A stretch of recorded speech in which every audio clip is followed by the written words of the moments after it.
Welcome to the Chairman's Perspective Podcast. Chairman.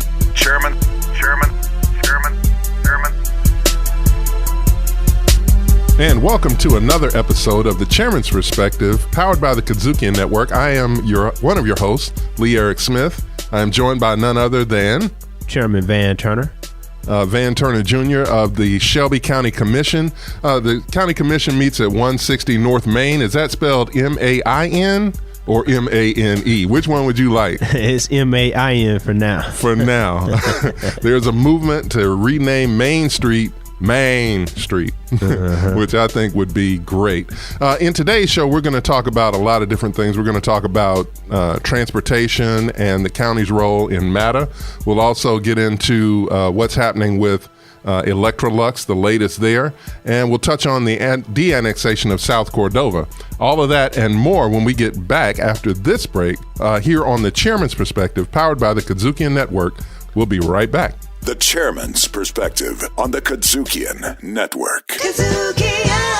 R&R on Sports is proud to be on Sirius XM. So what's R&R stand for? Real talk and relevant sports issues. It's racial and relative. We're brothers from the South. We can relate. R&R on Sports on the KUDZUKIAN Network. Hi, this is Lee Eric Smith here with the Chairman of the Shelby County Commission, Van Turner, and you're listening to the Chairman's Perspective, powered by the KUDZUKIAN Network. And welcome back to the Chairman's Perspective. I am one of your hosts, Lee Eric Smith. I am joined by none other than the Chairman of the Shelby County Commission. His name is Van Turner Jr. Welcome back to the show, of course. Thank you. And in our last show, we talked a lot about a lot of the initiatives that Shelby County Mayor Lee Harris has in mind, a lot of them designed hopefully to jumpstart employment, jumpstart the economy, and all of those types of things. But there's one we didn't get to as much that I want to dive into now, and that has to do with transportation.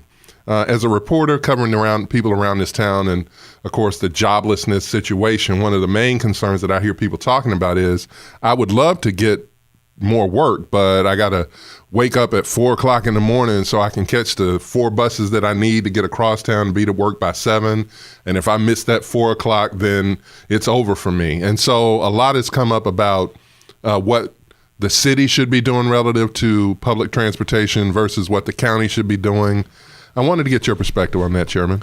Yeah, I mean, when you visit other cities and you just can, name anyone, whether you're in D.C. and it's the Metro, whether you're in Chicago, it's the L, whether you're in Atlanta, it's the MARTA system. Light rail really transforms a community. And I know the vote just failed in Nashville, but when you look at just light rail systems, which tie into a very good public transportation system, period, you see how that really changes a city, and it allows for fluidity between one part of the city to the other. It allows a person who does not have a car or cannot afford a car at this time or doesn't want a car to be able to be transported from one part of the city to another, to work, to go to shows, to games, and to do other things. And for instance, if we have big events here, you don't necessarily want to deal with coming downtown to park. The ability to get on a bus and be able to have that bus be reliable and to really get you there on time and you not have to take the 4 buses you talked about, I think is important. So if you're looking at a Memphis for the 21st century, if you're looking at a Memphis 2 decades from now, I think Memphis has to have greater transportation services for the public. And that's just that's just bottom line. Part of the issue with Memphis and Shelby County is that our footprint is too large to begin with. That's one of the things that's an issue. Yeah, I was going to say, because a lot of the cities that you named, D.C., New York, they're obviously larger cities, but they built more vertically, so you have greater population density in a smaller area. But here in Memphis, we're really, really spread out. And to me, that seems like it would make light rail challenging? Yeah. Certainly so. But I think when we get to MATA and transportation via buses, that's doable. And that's something that we need to focus on. I think that's what Mayor Harris is focusing on right now. of course, with anything, it costs money. And so MATA has presented a proposal to Shelby County for Shelby County to become involved in mass public transit.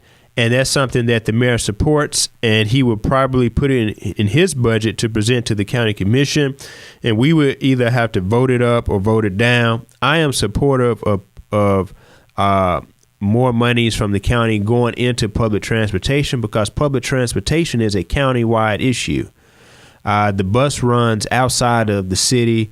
It runs into the unincorporated area of the county. It runs as far out into some of our suburban cities as well. And so we have to do a better job in making our public transportation viable, more reliable, and more accessible to the citizens here in the county. So if the mayor presents that in his budget, I will be a vote in favor of funding for MATA and allowing our transit system to enjoy a robust source of funding to allow it to be more accessible to our citizens. I think that also means we get a seat on the board, and I would be interested in the Shelby County Commission being able to name a board member to MATA for the amount of money that we would perhaps put into that system. And you're listening to The Chairman's Perspective, powered by the KUDZUKIAN Networks. I kind of wanted to come back to some of the other things, because when we talk about public transit, some of the dynamics of that have changed. You know, when we talk about public transit 10 years ago, there was no Uber, there was no Lyft. You didn't see these scooters, you know, that people are using to get around, which, you know, are part of the transportation puzzle. But I don't know exactly how that might affect, you know, the larger scale things we're talking about, of getting from one point of the county to another one. How do you see those smaller kind of pieces, those, you know, tendrils, so to speak, working out? It's absolutely absolutely necessary. And you have the ride share situation where you don't even have to own your car. You just rent the car, you know, for the day and drop it back off. And, you know, you don't have any of the headache of having to change the oil, the tires, and, you know, any of those other things. So I think that fits into the puzzle. And that's really the 21st century, to where creative entrepreneurship, you know, puts us in a different place than we were when you and I were growing up. Things are happening that we would never believe. And so I think that that's really, really critical, really important. I just used Uber the other day, and, you know, you have Lyft as well. So, right. I mean, this is the future, you know, and you could perhaps see a time, and you would never have thought of it, but you could perhaps see a time where a young professional could come to Memphis and not need a car. From, you know, based on all the services that are being offered, from Uber to Lyft to the ride share to the scooters to, you know, a new MATA, you know, and to me, you know, that's ideal. I mean, that's what you want. You want people to live and play within the heart of the city, to raise families in strong, safe communities where they can walk, ride, and get around and not necessarily need a car. And so, tagging along with that whole concept of density within the city, both Mayor Strickland and Mayor Harris have decided to shrink the footprint to build up, not out. And I know we're getting into the Cordova issue later on, but I think that that's probably a smart thing to do, given the fact that we're so overextended right now. Services are having to get so far out. And it's just something that, you know, cannot be managed or maintained for the future. And so I'm supportive of the building up, not out. We need to go into Fox Meadows, Parkway Village, Hickory Hill, Whitehaven, Fraser, Raleigh, and you know, reinfuse capital back into these core areas of the city. You know, you can only run so far where it just becomes crazy. You know, you have an hour and a half long commute in the city, hour and a half long commute after work. I mean, that's gonna get old. Yeah, well, we're gonna have to get into the size of the city in a minute, and don't get me started on the transportation piece. I'm still picking pebbles out of my skin from that time I jumped on that scooter. But we'll be back after this, right here on Chairman's Perspective, powered by the KUDZUKIAN Network. Don't go away. The Chairman's Perspective on the KUDZUKIAN Network. Riffin' on jazz. When two friends get together to kick it about jazz, it's called Riffin' on Jazz. Catch us riffing on jazz every week right here on your favorite broadcast or podcast platforms. Riffin' on jazz on the KUDZUKIAN Network. KUDZUKIAN! The Chairman's Perspective on the KUDZUKIAN Network. And we are back on the Chairman's Perspective. I am one of your co-hosts, Lee Eric Smith, joined by none other than the Chairman of the Shelby County Commission, Mr. Van Turner Jr. And in our last segment, we were talking some about transportation and MATA and the whole trouble for some of the working class to get from one part of Memphis or Shelby County to another. But we also tipped off that we wanted to talk some about the pending de-annexation of South Cordova, which basically means a part of Memphis that had been annexed by the city of Memphis is now going to be de-annexed, and that's going to return to the county. But and people have heard about this, but can you kind of just explain in general terms what that means in the broad sense, what it means to have South Cordova, quote, leave Memphis and return to the county? So heretofore, if the city wanted to annex an area, it could do so without any kind of recourse, even if the citizens wanted to protest the annexation. A lot of times, if they went into court because of how the law was written, the city could still go ahead and annex the city if it was in a certain area which had been zoned to eventually be annexed into the city. And so I recall the attorney who worked on a lot of those cases back in the day. He would oftentimes be in court and there'll be petitions and the people wouldn't want to come into the city. But, you know, most of the time, I mean, all the time, in every instance, he won because the state law was on his side. Mm-hmm. So that's changed now. And the law says that the citizens get a vote. And in that case, in most instances, what we're seeing is that these citizens who are outside of the city are voting and are protesting, are saying that they don't want to be annexed into the city. The new law also allows you to de-annex that area which was annexed prior to. And so that's what you're seeing with South Cordova. Those citizens say that they were annexed and they were annexed against their will, and now they want to break away and come back into the county. And so that's what you see with the de-annexation. And the important piece to remember is that this was not the only area. There were other areas as well, mm-hmm. which were contemplating de-annexation, and it was going to be a thing where they were just going to be able to pull out, and the city had no control over what was happening. All this stuff was matriculating at the state capitol in Nashville, and they were doing so without the input of the city. That's when the city went up and said, hey, let us do it. We're going to get it done, but allow the local stakeholders to do this in a orderly way. And so the state pulled back and allowed the city to work with these various communities to do it in an orderly way. And so that's what we're seeing happening right now. And I think that that's the best way for it to take place. These areas will come back into the county, of course. Yeah, it sounds like it makes a lot of sense. And one of the things, though, I kind of want to connect the dots with, though, is, all right, let's just say I live in Whitehaven, which isn't exactly close to South Cordova. But, you know, how does it affect me if I live in Whitehaven? I know there's some math involved with, you know, how city services are paid for and who's paying for them, that type of thing. But I wanted to get, you know, your concept on that. You know, before you get to that real quick, you're listening to The Chairman's Perspective, powered by the KUDZUKIAN Network. Go ahead. Well, when you spread the load out among more people, it lightens the load. So when you have a larger tax base, that means that not all of it will fall upon those who are in these areas such as Whitehaven or other places within the city, because you have the taxes coming in from South Cordova, which means that not all the burden falls on you. So you're losing a segment of your tax base. So that's how it impacts and affects other areas of the city. Okay, but I didn't mean to interrupt, but so the theory is that if you take South Cordova off of the tax rolls, then that part of Shelby County won't be getting city funds for certain services. But the city also won't be getting the income required to run those services either, correct? Yeah. And so essentially you lose money.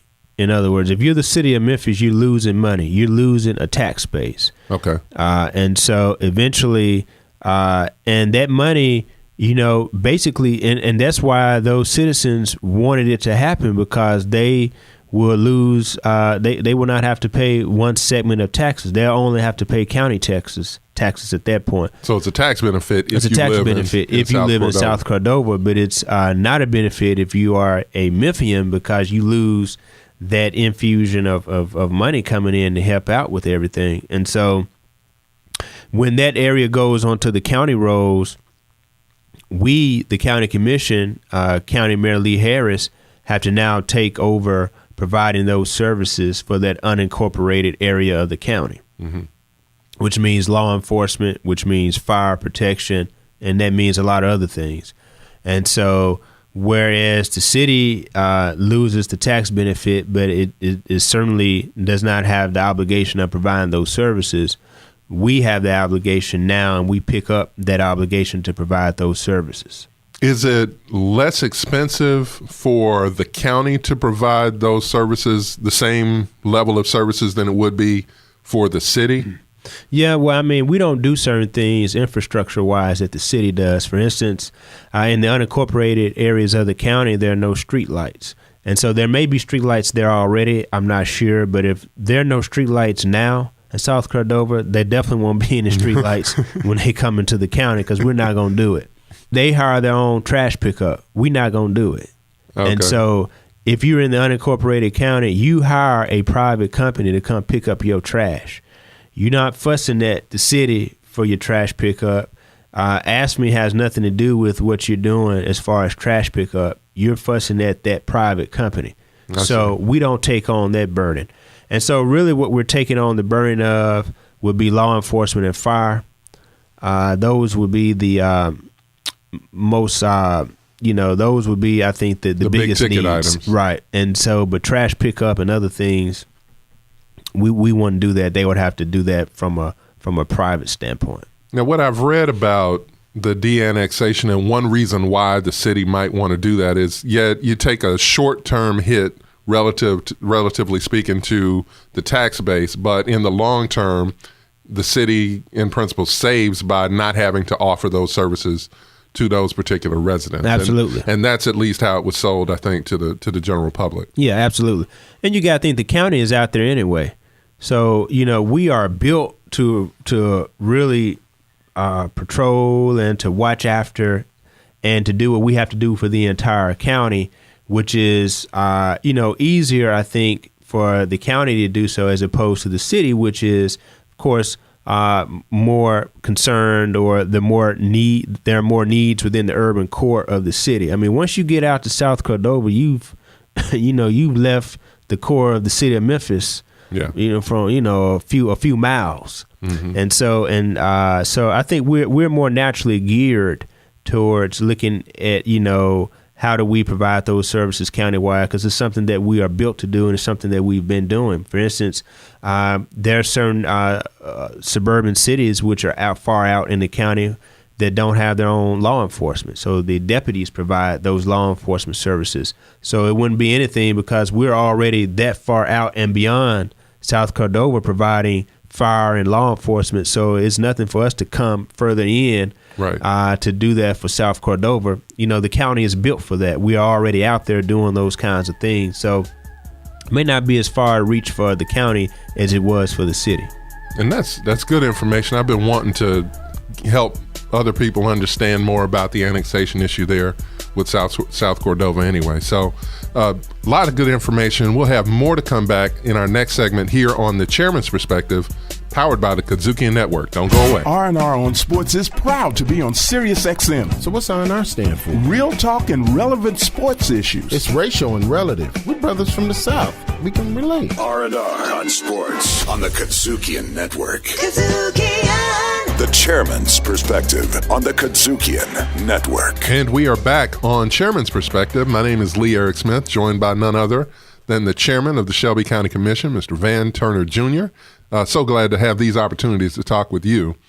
And on behalf of myself and anybody else that was kind of shaken by the news that Electrolux is leaving Memphis, and obviously that means they were expected to not only have the jobs there, but to provide them for years to come.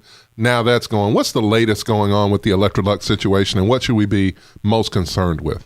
Well, what's happening now is a negotiation, and this is a process which is really undertaken by the attorneys, but they will keep us informed. And I want to let the citizens of this great county know that we are not going to let Electrolux off the hook that easily. We're going to make sure that if anything is owed to the citizens of this county, we get it. To the citizens of this great city, Memphis, we're going to get it. And, this is just such a travesty for this community, but we learned something. The incentives are a necessity. And let me explain this to you. People say it's corporate welfare. They say, as a citizen, private citizen, why do I have to pay my full taxes and these companies don't pay their full taxes? And it doesn't seem fair. It's not right. It's not equitable. Mm-hmm. But what you have to understand is that we are in a competition with Arkansas and Mississippi for jobs and for employment. And so when companies look at the Mid-South, where they're going to place their headquarters, where they're going to place their businesses, we have to offer an attractive package, because you have to think long term. Would you rather us just stay where we are and not attract any new businesses here and allow all the new businesses to go to Arkansas and Mississippi? Or would you rather compete for those businesses? Surely you don't want to have our young people go through public education, get their degrees, do what we tell them to do, go to school and do your homework and do well, get that diploma, and there's no job. Right. So surely we're not asking our young people to do all this and they have to go to Mississippi, Arkansas, or wherever else to get jobs. So we need jobs in this community, and we need to continue to attract companies in this community. And because the state legislature has put us in such a way, we can really only do a few things. And what we can do is do what we call a pilot, and we'll discuss this perhaps at some later show, a payment in lieu of taxes, and we'll get into what that means. But that doesn't mean the corporation does not pay anything. They have to make payments. They just don't pay the full taxes. And once they are complete with their obligation as far as job growth, jobs, a lot of the times they have ex-offender programs, so hiring people who are out of jail. Once they've done all of that, then they go back onto the tax rolls, because you can only grant these incentives for a certain amount of time, and then they go on the tax rolls. We're mad and we're pissed off, and rightfully so, at Electrolux, because they said they would do these things over a span of time. And then after that span of time, they would come back on the tax rolls. So one, they didn't do what they said they were going to do. And then two, we're not going to get them back on the tax rolls at the full value before they leave.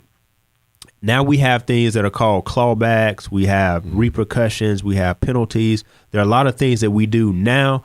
But back when Electrolux had come into the city, we didn't have any of those things in place. And this is what they're taking advantage of. Now, Electrolux cannot do what it's doing without significant and severe penalties. Right. But there's still some avenues that we are pursuing and negotiating to make sure that we are made as whole as we can possibly be made. And so I'm letting the citizens know that we're fighting for that, and we are promoting, and what we have now are things in place to make sure that an Electrolux situation will never, ever happen again in this city or county. But we have to be very mature, and we have to look at this in a very deliberative way, and we have to understand that we need these incentives to compete against Mississippi and Arkansas as far as bringing these jobs in this community. This is Chairman's Perspective, powered by the KUDZUKIAN Network. And I kind of want to add a little bit of perspective to that for people who are wondering, like, why are we competing with Arkansas and Mississippi? And the thing that comes to mind is really all you have to do is look at a map. We're at a particular part in the United States where these three states come together. And if you are able to, for instance, if a major corporation is able to set up a factory or a warehouse in Arkansas or in, say, South Haven, Olive Branch, okay, my hometown, Holly Springs, Mississippi, whatever it is, but because of whatever the tax circumstances are there, you get to have the tax benefits of being in Arkansas and Mississippi, but still have all of the logistical advantages of being in Memphis, then that's the kind of competition that Memphis and Shelby County is facing. Right, absolutely. So Olive Branch, West Memphis, or any of those other smaller cities which are close to Memphis, but in Mississippi and Arkansas, they don't have the amenities that we have. There's no Orpheum Theater, there's no Civil Rights Museum, no Beale Street, Memphis Grizzlies, none of that. All of that is in Memphis, but they're 10 minutes away. They're 20 minutes away. So when those companies relocate in West Memphis, Olive Branch, in these areas which have close proximity to Memphis, they're still able to play and enjoy all the amenities of Memphis, yet those jobs and that money is going into those other two states. And that's a travesty, right? That's a travesty. We want these companies to come to be in Memphis so that you can live and work within and play within the city of Memphis. So that's why it's important to do it. And we'll talk about this later on, but that's why I supported sports betting and sports gambling, because it's happening in West Memphis and it's happening down in Tunica. And, you know, that's another source of income that we could dedicate to education, to public safety, that's leaving this community, going into our neighboring states. And unless we do something to combat that, to compete, that's a revenue that we'll lose. That's an income stream that we'll never realize if we allow these other two neighboring states to take advantage of it, and we don't take advantage of it. Man, this Electrolux situation, in a lot of ways, it just kind of, I think about the dynamics of a city attracting a major employer and then having, backing out of the deal. It sounds a lot like what happened with Amazon in New York City, right. And all of the things that people are like, yeah, we wanted to, stick it to the big corporate, but hold on, that's not necessarily good for the people that are here on the ground. Right. Chairman, these these shows that we do, they go so quickly, but they get so much good information in. Want to encourage everyone to make sure you check out Chairman's Perspective here, powered by the KUDZUKIAN Network. My name is Lee Eric Smith. My co-host is none other than Chairman Van D. Turner Jr. Chairman Van D. Turner Jr. And you've been listening to Chairman's Perspective, powered by the KUDZUKIAN Network. I like the way he said funking around. Yeah, that's what they're doing. I did like that, but he said the older. I'm gonna start using it. He said the older electorate is funky. Well, basically, it's what he's saying. He's saying that midterm elections funking around, and that's true with our future. Because it's noted. And I think you're absolutely don't let midterm elections. Don't let them funk up the future. Oh my God! On the KUDZUKIAN Network. And we're back on Chairman's Perspective, powered by the KUDZUKIAN Network. Before we get out of here, Chairman, any closing thoughts? We talked a lot today about transportation, about de-annexation, about Electrolux. Well, yeah, we're hitting at the core issues in this community. When we talk about transportation, that is something that our grandchildren will be dealing with, benefiting from, hopefully, if we make the investment now. We talked about tax incentives and Electrolux. Yes, what happened with Electrolux is bad, but hopefully we talked about why we need these incentive programs and why we need to attract businesses here to this community. South Cordova, shrinking the city. We want to go up, not out. I think that's important. That's a new movement, and we have to continue that movement during this bicentennial 200-year anniversary of this city and county. So I've enjoyed this program today. Hopefully you've enjoyed it, and we'll be back at you for this next episode. And I don't have anything to add for that other than you've been listening to The Chairman's Perspective, powered by the KUDZUKIAN Network. We will see you next time. The Chairman's Perspective podcast, hosted by Lee Eric Smith, directed, produced, recorded, and distributed by KUDZUKIAN.